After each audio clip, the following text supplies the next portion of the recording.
WhatsApp beautiful people, আসসালামু আলাইকুম।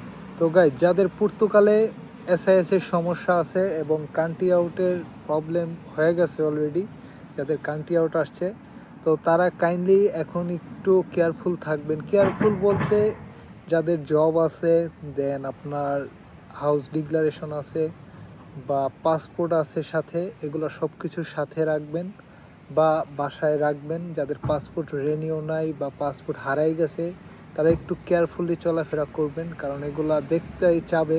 আর যাদের কাজ নাই বা জব কন্ট্যাক্ট নাই, তারাও একটু সাবধানে থাকবেন। এগুলা না থাকলে যখন আপনাকে পুলিশ ধরে নিয়ে যাবে, আপনাকে কোর্টে ওঠাবে, আপনার জন্য একটা খারাপ ইফেক্ট পড়তে পারে। সো যারা মেনল্যান্ডে আছেন, নর্মালি মাদার আইল্যান্ডে যারা আছেন, তো অনেকে কালকে আমার সাথে আর অনেকে ধরছে, সবাইকে মোটামুটি ছেড়ে দিছে, কারণ এখানে কাজ আছে, জব কন্ট্যাক্ট আছে, কন্ট্রিবিউট আছে। সো এই জন্য প্রবলেম হইতেছে না। তো একটু ট্রাই করেন যাদের জব কন্ট্যাক্ট নাই, জব কন্ট্যাক্ট ম্যানেজ করার জন্য আর প্রপারলি একটা সিস্টেমে থাকার জন্য। আর যারা এখনও আশা করতেছেন যে ইউরোপের বিভিন্ন দেশে থাইকা এই কান্ট্রি আর থাকা অবস্থায়ও পর্তুগালের কার্ড পাবেন, লাকিলি পাবেন না যে তা না, কিন্তু না পাওয়ার সম্ভাবনাটাই খুব বেশি হয়ে দাঁড়াইছে। কারণ তারা প্রতিটা ফাইল সিঙ্গেল সিঙ্গেল পার্সন খুঁজে খুঁজে এটা তারা জাস্টিফাই করতেছে। তো মেবি এটা একটা ভালো দিক। এখন যারা নাই তাদের জন্য এটা অবশ্যই খারাপ দিক। সো যারা আছেন পর্তুগালে প্রেজেন্ট, যাদের জব কন্ট্যাক্ট নাই বা কাজ নাই, তারা একটু কেয়ারফুলি চলাফেরা করবেন। আর যদি কাজ নাও থাকে, তাহলে আইবার কাছে যায় ইনফর্ম করে রাখবেন। আর যাদের ফন্দ নেওয়ার পসিবল, ফন্দ নিয়ে রাখবেন, মানে প্রসেসে রাখবেন, আপডেট রাখবেন সব কিছু। এটাই হচ্ছে বিষয়। আর কি বলবো, আর অনেক ঘটনা ঘটে যাইতেছে মাদারিতে, অনেকেই সিজ ছাড়াও কান্ট্রি আউট দিছে, তো এইগুলো নিয়েও কথা বলবো আজকে। আমার বাসারই কালকে যে একসাথে চেকিং করে গেছে, এরকম এক ভাইয়ের কোনো সিজ নাই, কিছু নাই, তো চার ডকুমেন্ট দেখে গেছে, তো তাকে আজকে বাসায় তারা চিঠি নিয়ে হাতে ধরাইছে যে 20 ডেজের মধ্যে পর্তুগাল ছেড়ে চলে যেতে হবে। তো এই ঘটনাগুলো ঘটতেছে। তো অনেকে অনেক প্রশ্ন করতেছেন, বিষয়গুলো নিয়ে জানতে চাইতেছেন। আসলে চোখের সামনে আর আমার নিজের সাথে যেগুলো ঘটতেছে, এগুলো এখন মোটামুটি একটু আপডেট দেওয়ার ট্রাই করব। আর দিন শেষে একটা কথা, কোনো স্ট্রেস নেওয়ার কোনো দরকার নাই। আল্লাহ যা করবে ভালোর জন্যই করবে।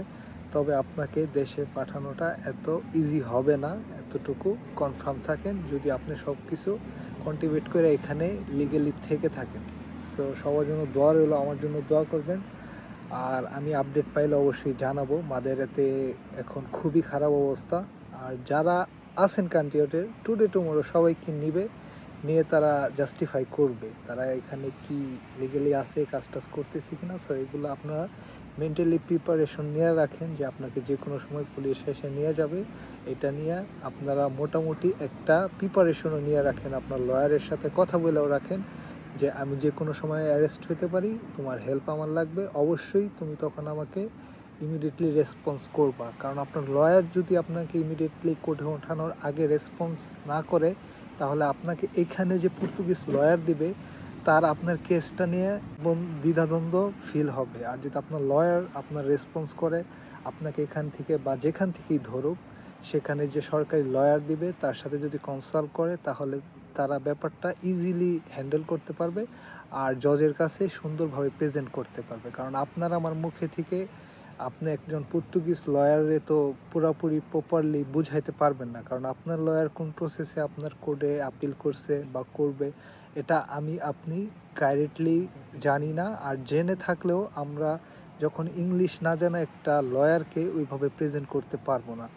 সো অবশ্যই অবশ্যই যাদের লয়ার যে যেটাই ধরছেন, তাদের সাথে অবশ্যই কানেক্ট থাকবেন আর এই বিষয়গুলো নিয়ে তাদেরকে অবগত করে রাখবেন। আর যখনই পুলিশ ধরবে, তাকে একটা মেসেজ দিয়ে রাখবেন, please be alert madam sir. তো যখনই পুলিশ আপনাকে ধরবে, অবশ্যই আপনার লয়ারকে একটা মেসেজ পাঠিয়ে রাখবেন যে আপনাকে আমি যে কোনো সময় কল দিব, আমাকে ধরে নিয়ে যাচ্ছে, প্লিজ আপনি আমাকে রেসপন্স করবেন, আমার না হলে সমস্যা হবে। আর আগে থেকে তো বলে রাখবিনি, এখন থেকেই লয়ারের সাথে কন্ট্যাক্ট করার চেষ্টা করেন। আর যারা লাপাত্তা লয়ার দিয়ে কি বলে, যাদের কোনো মানে লয়ারের কোনো হদেশ নাই, তাদের জন্য বিষয়টা একটু কমপ্লিকেটেড, বুঝতেই পারতেছেন। আপনি ওই রকম সিচুয়েশনে নিজেই থাকবেন প্যানিক। সো আপনি ভালো মতো প্রেজেন্ট করতে পারবেন না। আর যদি এরকম আপনার লয়ার এমন হয় যে খুব দামি দামি লয়ার আপনাকে রেসপন্স করবে না, তাহলে এখন থেকে প্রিপারেশন নেন আপনার পুরা ফাইলটা কী প্রসেসে আছে, যে আপনাকে সরকারি লয়ারকে আপনি ইজিলি বোঝায় বলতে পারেন। তো এতটুকুই ছিল, ভিডিও অনেক বড় হয়ে গেল। তারপর আমি একটু চেষ্টা করছি যাতে সিচুয়েশনটা আপনারা ইজিলি হ্যান্ডেল করতে পারেন।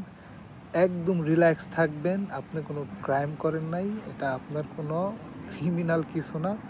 জাস্ট ওরা ওদের প্রসেস অনুযায়ী কাজ করতেছে, আপনি আপনার প্রসেস অনুযায়ী আগাইছেন, এটাই জাস্ট।